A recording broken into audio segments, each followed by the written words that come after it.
Hello welcome to competitive exams library. Video చూసిన వాళ్ళు ఇంకెవరన్నా ఛానల్ సబ్స్క్రైబ్ చేయకుండా చూస్తుంటే కనుక తప్పకుండా ఛానల్ అయితే సబ్స్క్రైబ్ చేసుకుని ఫాలో అవ్వండి. సో నెక్స్ట్ నేను అప్లోడ్ చేసే వీడియోస్ అనే వాటిని మీరు మిస్ అవ్వకుండా అయితే చూడొచ్చు. SSC GD constable exam review వీడియోస్లో భాగంగా ఈ వీడియోలో ఫిబ్రవరి 23 ఆల్ షిఫ్ట్లో జరిగిన మెమరీ బేస్డ్ క్వశ్చన్స్ అలాగే వాటి రిలేటెడ్ ఇంపార్టెంట్ బిట్స్తో కలిపి అయితే డిస్కస్ చేద్దాం. ఎవరైతే ఎగ్జామ్ రాస్తున్నారో ఎగ్జామ్ అయిపోయిన తర్వాత మీకు గుర్తున్న ప్రశ్నలు అనే వాటిని మన కాంపిటేటివ్ ఎగ్జామ్స్ లైబ్రరీ యూట్యూబ్ ఛానల్లో ఏదో ఒక వీడియో కింద కామెంట్ చేయడం కానీ నాకు ఇన్స్టాగ్రామ్లో సెండ్ చేయడం కానీ మర్చిపోకుండా చేయండి. ఎవరో ఒకరు సెండ్ చేస్తారులే అనుకోకుండా మీ వంతుగా మీకు గుర్తున్నవి సెండ్ చేయండి. ఎందుకంటే అందరికీ అన్ని గుర్తుండవు కాబట్టి ఎవరికి గుర్తున్న వాళ్ళకి మనకి కామెంట్ చేసినట్లయితే నేను అన్నింటినీ కలెక్ట్ చేసి వాటికి ఆన్సర్స్తో పాటుగా రిలేటెడ్ బిట్స్ని కూడా యాడ్ చేసి మీకు అయితే వీడియోస్ చేస్తాను కాబట్టి నెక్స్ట్ షిఫ్ట్ ఉన్న వాళ్ళకి డెఫినెట్గా అయితే యూజ్ అవుతుంది. ఈ రోజు మార్నింగ్ షిఫ్ట్లో కూడా మనం రిలేటెడ్ బిట్స్ ఏవైతే చెప్పుకున్నామో వాటి నుండి అయితే మనకి నెక్స్ట్ షిఫ్ట్లో కూడా బిట్లు అయితే వచ్చాయి. మన ఛానల్లో స్ట్రాటజీకి రిలేటెడ్గా చేసిన వీడియోస్ ఏవైతే ఫ్రీ వీడియోస్ ఉన్నాయో మ్యాక్సిమం మనకి 90% బిట్స్ అయితే దాంట్లోనే వస్తున్నాయి. మీరు ఎవరైనా చూడని వాళ్ళు ఉంటే కనుక వీడియోస్ ప్లేలిస్ట్ అనేది డిస్క్రిప్షన్లో ఉంటుంది. అక్కడ మనకి మోస్ట్లీ అన్ని వీడియోస్ కూడా టాపిక్స్ అనేవి స్ట్రాటజీలో కవర్ చేయడం జరిగింది. ఓకే, సో కాబట్టి మిస్ అవ్వకుండా వీడియోస్ అనే వాటిని అయితే చూడని వాళ్ళు ఉంటే ఫాలో అవ్వండి. ఓకే, మొట్టమొదటిగా మనకి డెన్సిటీ రిలేటెడ్గా ప్రశ్న అయితే వచ్చింది. రిలేటెడ్ బిట్స్తో కలిపి చెప్తున్నాను. ఆల్రెడీ చాలాసార్లు చెప్పాను, మళ్ళీ చెప్తున్నాను. హైయెస్ట్ డెన్సిటీ అత్యధిక జనసాంద్రత కలిగిన రాష్ట్రం ఏది అంటే కనుక బీహార్. 1106 మంది అయితే స్క్వేర్ కిలోమీటర్లకు నివసిస్తారు. Second place west Bengal, third Kerala, తర్వాత యూపీ, హర్యానా, తమిళనాడు అయితే నెక్స్ట్ ప్లేసెస్లో అయితే ఉన్నాయి. అలాగే అతి తక్కువ జనసాంద్రత కలిగిన మనకి రాష్ట్రం ఏది అని అడిగితే కనుక అరుణాచల్ ప్రదేశ్ అయితే అవుతుంది. ఒక స్క్వేర్ కిలోమీటర్కి చదరపు కిలోమీటర్కి కేవలం 17 మంది మాత్రమే అక్కడైతే నివసించడం అయితే జరుగుతుంది. సెకండ్ మిజోరాం, తర్వాత థర్డ్ వచ్చేసరికి సిక్కిం అయితే మనకి లీస్ట్ ప్లేస్లో అయితే ఉన్నాయి. అలాగే కేంద్రపాలిత ప్రాంతాల్లో అత్యధిక జనసాంద్రత కలిగిన కేంద్రపాలిత ప్రాంతం ఏది అని చూసుకున్నట్లయితే ఢిల్లీలో ఎక్కువ మంది నివసిస్తూ ఉంటారు. సెకండ్ చండీగఢ్, పుదుచ్చేరిలో తర్వాత స్థానాలు అయితే ఉన్నాయి. అత్యల్ప జనసాంద్రత కలిగిన కేంద్రపాలిత ప్రాంతం లోయెస్ట్ డెన్సిటీ ఎక్కడ ఉంది అంటే అండమాన్ నికోబార్లో అయితే ఉంది. మీకు సేమ్ ఏ క్వశ్చన్ అడిగాడు అన్నది తెలుసుకోవడం కన్నా ఎగ్జామ్ ఎలాగ రాసిన వాళ్ళకైతే ఐడియా ఉంటుంది. చూస్తుంటే వాళ్ళకి ఏ క్వశ్చన్ అడిగారు అన్నది మనకి రిలేటెడ్ ఇంపార్టెంట్ బిట్స్తో కలిపి మొత్తం మీకు ఒక సబ్జెక్ట్ వైజ్గా మీకు చెప్పినట్లయితే కనుక నెక్స్ట్ షిఫ్ట్కి అయితే యూజ్ అవుతుంది కాబట్టి ఈ విధంగా చెప్తున్నాను. ఓకే, అలాగే హైయెస్ట్ లిటరసీ రేట్ అత్యధిక అక్షరాస్యత రేట్ వచ్చేసరికి కేరళలో ఉంటుంది. నెక్స్ట్ లోయెస్ట్ లిటరసీ రేట్ వచ్చేసరికి మనకి బీహార్లో అయితే ఉంటుంది. అలాగే మనకి అత్యధిక జనాభా కలిగిన రాష్ట్రం వచ్చేసరికి ఉత్తరప్రదేశ్లో ఎక్కువ జనాభా ఉంటారు. అలాగే తక్కువ జనాభా అత్యల్ప జనాభా కలిగిన రాష్ట్రం వచ్చేసరికి మనకి సిక్కిం. అలాగే మనకి అత్యధిక జనాభా కలిగిన కేంద్రపాలిత ప్రాంతాలు ఢిల్లీ, అత్యల్ప జనాభా కలిగిన కేంద్రపాలిత ప్రాంతాలు వచ్చేసరికి మనకి లక్షద్వీప్. ఓకే, యూనియన్ టెరిటరీస్గా హైయెస్ట్ లోయెస్ట్ మనకి.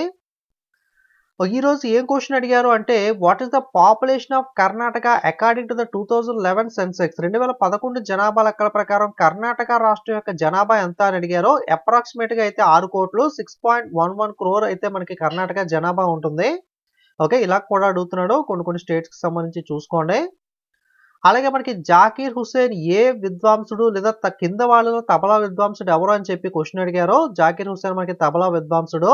ఈయనతో పాటుగా మరికొంతమంది ప్రముఖులు చూసినట్లయితే ఉస్తాద్ అల్లారక కురుషి అల్లారక, సబీర్ ఖాన్, పండిత్ కిషోర్ మహారాజ్, జ్ఞాన్ ప్రకాష్ ఘోష్, సందీప్ దాస్, పండిత్ అనిందో చటర్జీ, పండిత్ కుమార్ బోస్, ఉస్తాద్ షఫత్ అహ్మద్ ఖాన్ వీళ్ళందరూ కూడా ప్రముఖ తబలా ప్లేయర్స్ మనకి. అలాగే మనకి హైయెస్ట్ ఆల్రెడీ చూసాం కదా, పాపులేటెడ్ స్టేట్ వచ్చేసరికి ఉత్తరప్రదేశ్, మనకి లోయెస్ట్ వచ్చేసరికి సిక్కిం. నెక్స్ట్ ఆర్టికల్ 32 రిలేటెడ్గా ప్రశ్న అడిగారు. ఆర్టికల్ 32 అనేది చూసుకున్నట్లయితే Indian constitution is a fundamental right that gives citizens that right to see constitutional remedies from the supreme court. ఇలా అనుకోవచ్చు. లేదా ప్రాథమిక హక్కులకు అమలుకు సంబంధించిన పరిష్కారాలు చూపించేది enforcement of fundamental rights including rights అని కూడా అనుకోవచ్చు.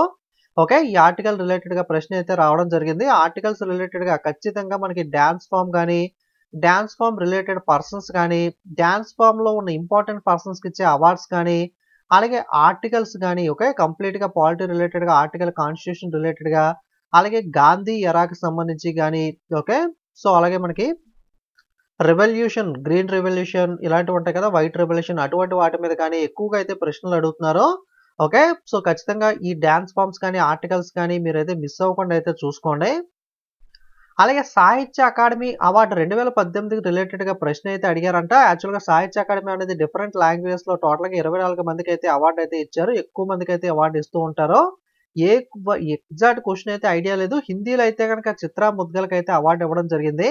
2018 సాహిత్య అకాడమీ రిలేటెడ్‌గా అయితే ప్రశ్న అయితే అడిగారంట. అలాగే రెండో ఆంగ్లో బర్మా యుద్ధం గురించి అయితే ప్రశ్న వచ్చింది అన్నారు. రెండో ఆంగ్లో బర్మా యుద్ధం అనేది సెకండ్ ఆంగ్లో బర్మా వార్ అనేది 1852-53లో అయితే జరిగింది. ఇది జరిగినప్పుడు గవర్నర్ జనరల్‌గా ఎవరున్నారు అని అడిగితే గనక లార్డ్ డెల్హౌసీ అయితే అప్పుడు గవర్నర్ జనరల్‌గా అయితే ఉన్నారు యుద్ధం జరిగినప్పుడు. సో, బ్రిటిష్ వాళ్ళు యుద్ధం జరిగిన తర్వాత British occupied the lower Burma, Burma యొక్క కింద భాగాన్ని బ్రిటిష్ వాళ్ళు ఆక్యుపై చేసి రంగూన్‌నైతే వాళ్ళ యొక్క రాజధానిగా క్యాపిటల్‌గా అయితే చేసుకోవడం అయితే జరిగింది. ఓకే. ఆంగ్లో బర్మా యుద్ధం ఎప్పుడు జరిగిందంటే 1852, 53 ఆ టైంలో గవర్నర్ జనరల్‌గా ఎవరున్నారంటే లార్డ్ డెల్హౌసీ. అప్పుడు మనకి బ్రిటిష్ వాళ్ళు ఆక్రమించి ఏ నగరాన్ని మనకి క్యాపిటల్‌గా మనకి చేసుకున్నారంటే రంగూన్. అలాగే రణ ఉత్సవ్. ఓకే. రణ ఉత్సవ్ అనేది ఎక్కడ జరుగుతుందని అడిగారు. గుజరాత్ రాష్ట్రంలో అయితే జరుగుతుంది. అలాగే highest population growth rate okay. అత్యధిక జనాభా వృద్ధి రేటు ఎక్కడ ఉంది అని అడిగారు. 2011 జనాభా లెక్కలు 2011 సెన్సెక్స్ ప్రకారం చూసుకున్నట్లయితే మేఘాలయలో అత్యధిక జనాభా వృద్ధి రేట్ అయితే ఉండడం జరిగింది. అలాగే 12థ్ ఇయర్ ప్లానింగ్ ఏదైతే 12థ్ 5 ఇయర్ ప్లానింగ్ ఉందో దాంట్లో మనకి గ్రోత్ పర్సెంటేజ్ ఎంత ఉంది అని అడిగారు. 8% అయితే 12థ్ 5 ఇయర్ ప్లాన్‌లో గ్రోత్ రేట్ అయితే ఉండడం జరిగింది. అలాగే ఆర్టికల్ 129 గురించి ప్రశ్న అడిగారు. Supreme Court to be the court of record. Okay. Court of record అనేది సుప్రీం కోర్ట్‌లో ఏ ఆర్టికల్‌కి సంబంధించిందని అడిగారు. ఆర్టికల్ 129కి సంబంధించింది. అలాగే ఫుల్ ఫార్మ్ ఆఫ్ ఎస్ఎల్ఆర్. ఎస్ఎల్ఆర్‌కి ఫుల్ ఫార్మ్ ఏంటి అని అడిగారు. Statutory liquidity ratio. సో, మనకి బ్యాంక్స్‌లో మనకి మనీ దాచుకుంటూ ఉంటారు కదా! సేవింగ్ ఖాతాలో గాని, ఫిక్స్డ్ డిపాజిట్ రూపంలో గాని, బ్యాంక్ ఆ డబ్బులతో బిజినెస్ అయితే అంటే లోన్స్ ఇవ్వడం గాని, ఈ విధంగా బ్యాంక్ అనేది బిజినెస్ చేస్తూ ఉంటుంది.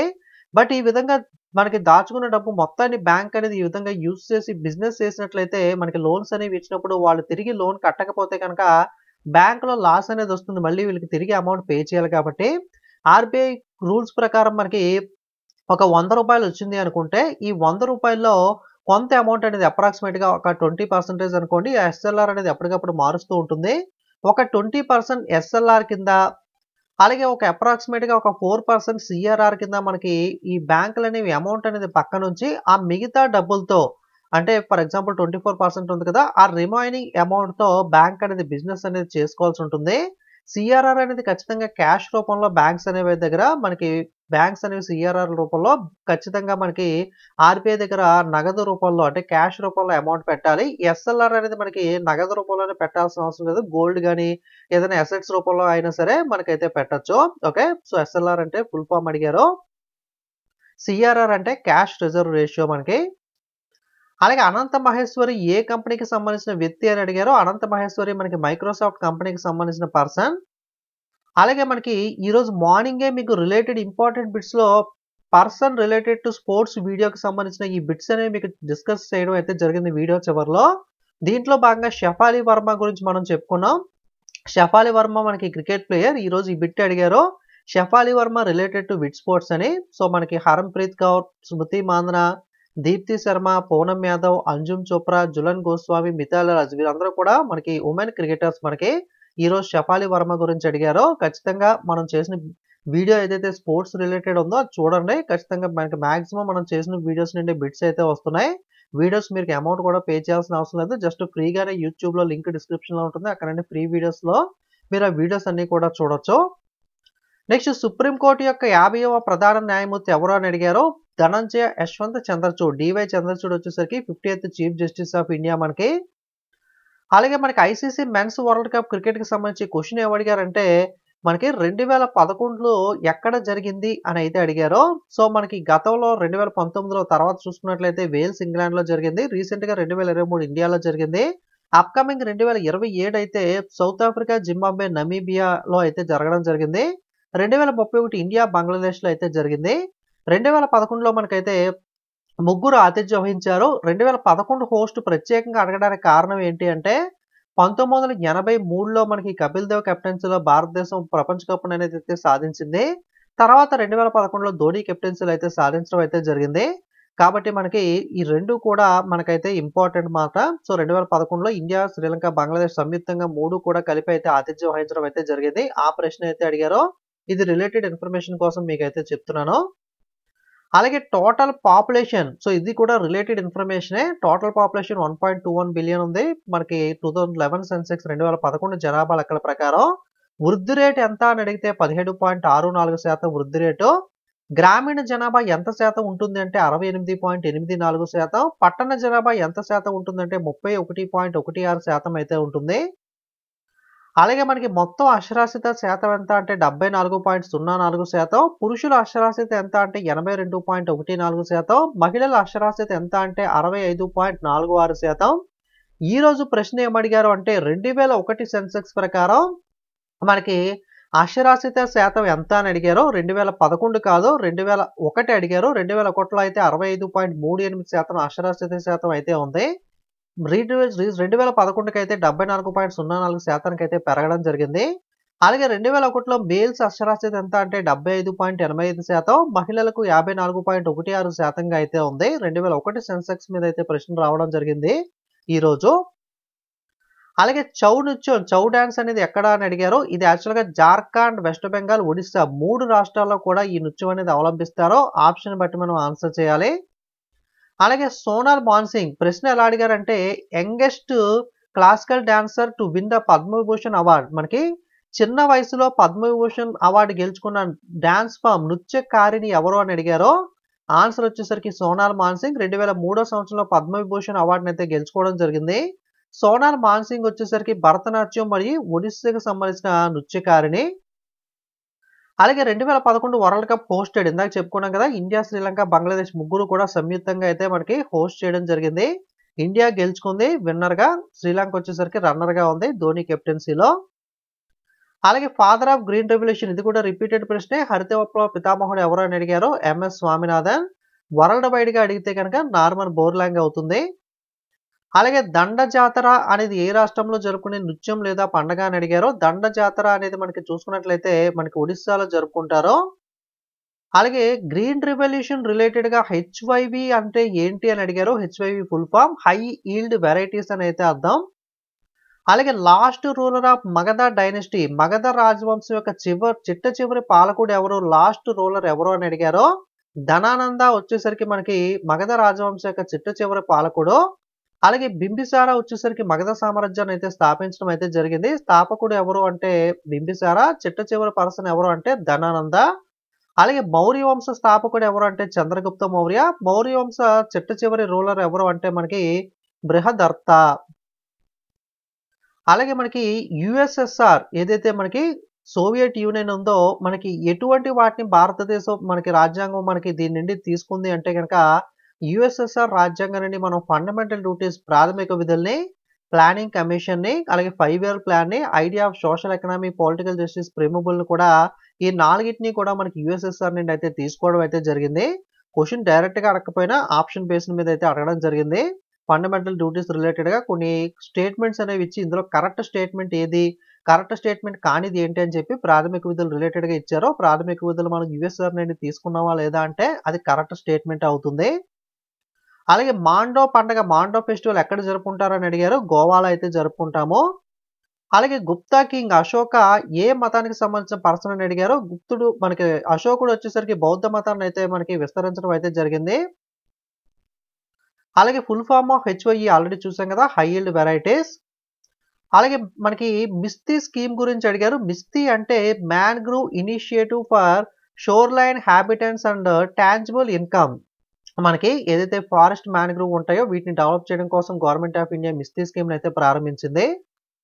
అలాగే who is the known as the nightingale of India, భారత కోకిల అని ఎవరిని పిలుస్తారు అని అడిగారు. సరోజినీ నాయుడు గారిని పిలుస్తారు. అలాగే ఇండియన్ కోస్ట్ గార్డ్ యొక్క 25వ డైరెక్టర్ జనరల్ ఎవరు అని అడిగారో ఆన్సర్ రాకేష్ పాల్. మనం హూ ఇస్ హూ వీడియోలో ఈ ఇండియన్ కోస్ట్ గార్డ్ అలాగే సుప్రీంకోర్టు జడ్జి 2 బిట్స్ అయితే హూ ఇస్ హూ వీడియో నుండి రావడం జరిగింది. మనం ఆల్రెడీ కూడా చెప్పుకున్నాము. అలాగే చైర్మన్ ఆఫ్ రాజ్యసభ 2 కాదు 3 బిట్లు వచ్చాయి. ఈ బిట్ కూడా మనం చెప్పుకోవడం జరిగింది. మనకి రాజ్యసభ చైర్మన్ ఎవరు అంటే భారత ఉపరాష్ట్రపతి. ప్రస్తుతం ఎవరున్నారు ఉపరాష్ట్రపతిగా జగదీప్ ధన్కర్ కాబట్టి రాజ్యసభ చైర్మన్ ఎవరు అంటే ఆప్షన్స్ లో పర్సన్స్ పేర్లు ఇస్తే జగదీప్ ధన్కర్, పదవులు ఇస్తే కనుక ఉపరాష్ట్రపతి, వైస్ ప్రెసిడెంట్. ఈయన్నే ex officio chairman of Rajya Sabha అని కూడా అంటారు. మన కమ్యూనిటీ ట్యాబ్‌లో కూడా ఈ క్వెషన్ కామెంట్ చేశాను నేను.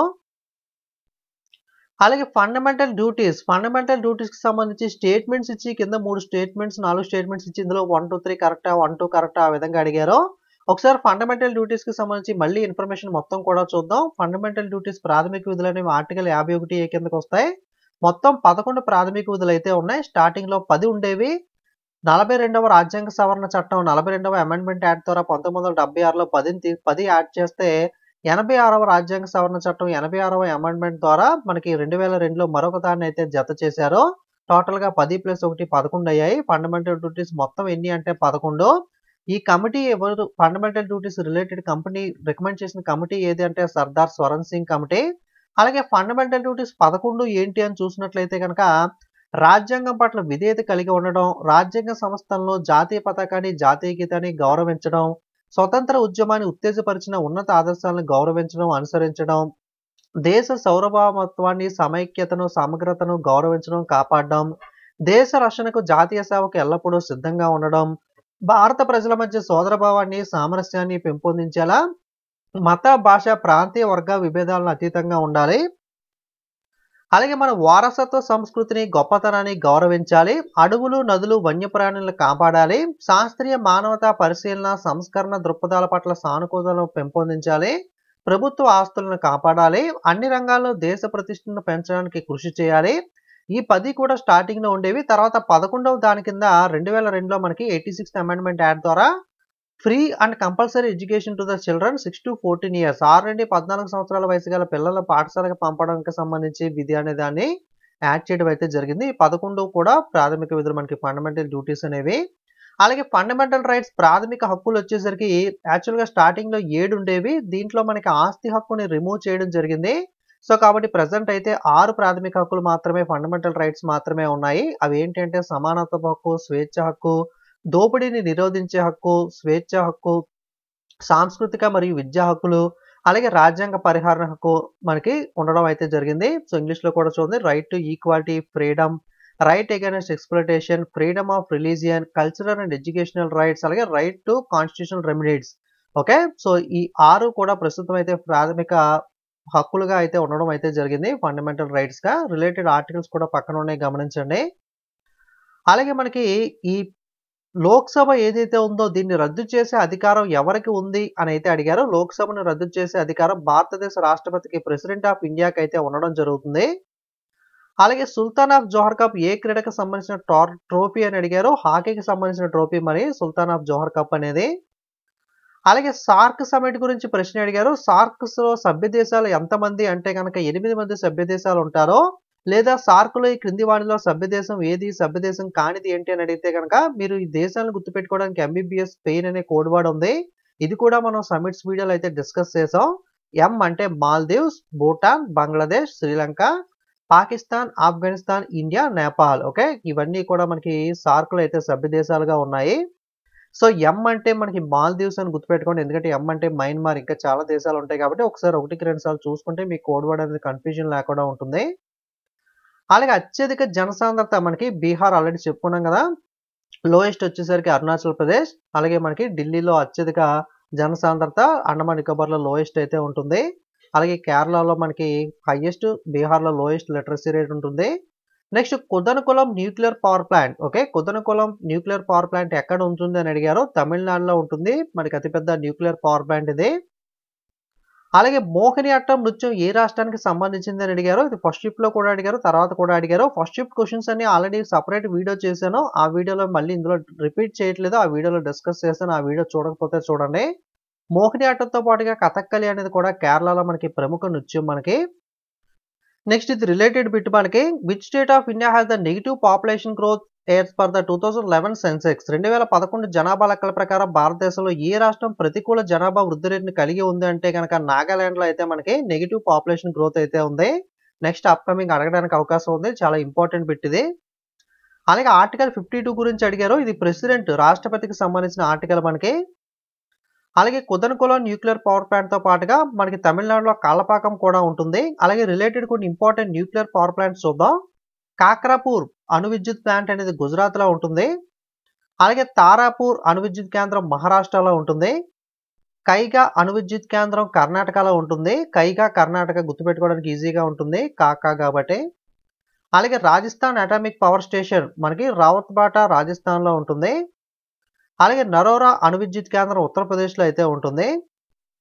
నెక్స్ట్ కొన్ని ఇంపార్టెంట్ చూసినట్లయితే ఫండమెంటల్ రైట్స్ ప్రాథమిక హక్కులు అనేవి ఎక్కడి నుండి తీసుకున్నాం అంటే యూఎస్ఏ నుండి తీసుకున్నాం. అలాగే కాన్స్టిట్యూషన్ ప్రెమబుల్ కానీ, ఫెడరల్ స్ట్రక్చర్ కానీ, ఎలక్టోరల్ కాలేజ్ కానీ, జ్యుడిషియల్ రివ్యూ కానీ, okay, post of vice president లాంటివన్నింటినీ కూడా యుఎస్ కాన్స్టిట్యూషన్ అని మనం బారో చేసుకోవడం జరిగింది. అలాగే మనకి 2 సభల పద్ధతి బైకామరలిజం, ఏక పౌరసత్వం, ఐడియా ఆఫ్ సింగిల్ సిటిజన్షిప్ కానీ, పార్లమెంటరీ ఫార్మ్ ఆఫ్ గవర్నమెంట్ కానీ, ఇటువంటి వాటన్నిటిని కూడా క్యాబినెట్ సిస్టమ్ కానీ, ఇటువంటి వాటన్నిటిని కూడా యునైటెడ్ కింగ్డమ్ నుండి మనం బారో చేసుకోవడం జరిగింది. అలాగే రాజ్య విధాన ఆదేశిక సూత్రాలు DPSP directive principles of state policy అనేది ఐర్లాండ్ నుండి అయితే మనం బారో చేసుకోవడం జరిగింది. అలాగే పార్ట్ 4 మనకి పార్ట్ 4A ప్రాథమిక విధులు అనేది మనకి పార్ట్ 4A కిందకైతే రావడం జరుగుతుంది. ప్రాథమిక హక్కులు అనేది పార్ట్ 3 కిందకి వస్తుంది. ఓకే, అలాగే పంచాయతీలు అనేవి పార్ట్ 9, మున్సిపాలిటీలు అనేవి part 9A. So related important చూసుకోండి. ఎందుకు ఇవన్నీ చెప్తున్నానంటే ప్రాథమిక హక్కులకు సంబంధించి స్టేట్మెంట్ బేస్డ్ క్వశ్చన్ వచ్చింది కదా, కాబట్టి రిలేటెడ్గా నెక్స్ట్ కూడా అడగడానికి అవకాశం ఉంది కాబట్టి రిలేటెడ్ బిట్స్ కూడా మీకు చెప్పడం అయితే జరిగింది. అలాగే మనకి Ankita Das related to which sports అని అడిగారు. టేబుల్ టెన్నిస్ ప్లేయర్ మనకి అంకిత దాస్తో పాటుగా సచిన్ జ్ఞానశేఖరన్, ఆచంత శరత్ కమల్, మణికా బాత్రా, మొహమ్మద్ దాస్, సౌమ్యజిత్ ఘోష్ కూడా మనకి ప్రముఖ టేబుల్ టెన్నిస్ ఆటగాళ్ళు. సో ఇది మనకి ఈ రోజు అడిగిన మెమరీ బేస్డ్ క్వశ్చన్స్, అలాగే రిలేటెడ్ ఇంపార్టెంట్ బిట్స్ అనేవి చాలా ఎఫర్ట్ పెట్టి మొత్తం అంతా గ్యాదర్ చేసి మీకు అయితే చెప్పడం అయితే జరుగుతుంది. మీరు నాకు చేసే హెల్ప్ వల్ల ఒకటే, చూస్తున్న ప్రతి వాళ్ళు వీడియోకి ఒక లైక్ చేయడం మర్చిపోకండి. అలాగే మీ ఎగ్జామ్ అయిన తర్వాత క్వశ్చన్స్ సెండ్ చేయడం మర్చిపోకండి. అలాగే మన వీడియోని మీ ఫ్రెండ్స్ అందరికీ ఫేస్బుక్, వాట్సాప్, టెలిగ్రామ్ గ్రూప్స్లో అయితే షేర్ చేసే ప్రయత్నం చేయండి. ఇంకా సబ్స్క్రైబ్ చేయని వాళ్ళు నెక్స్ట్ వీడియోస్ మిస్ కాకూడదంటే ఛానల్ అయితే సబ్స్క్రైబ్ చేసి సపోర్ట్ చేయండి. 10 lakhs సబ్స్క్రైబర్స్ మైల్ స్టోన్ కూడా మన ఛానల్ దగ్గరగా ఉంది కాబట్టి 10 lakhs రీచ్ అవ్వడానికి అయితే సపోర్ట్ చేయండి సబ్స్క్రైబ్ చేసి. అలాగే టెలిగ్రామ్ యాప్లోకి వెళ్ళి కాంపిటేటివ్ ఎగ్జామ్స్ లైబ్రరీని సెట్ చేసి మన ఛానల్ లోగో చూసి కన్ఫర్మ్ చేసుకుని మీరైతే జాయిన్ అవ్వచ్చు. Okay, thanks for watching.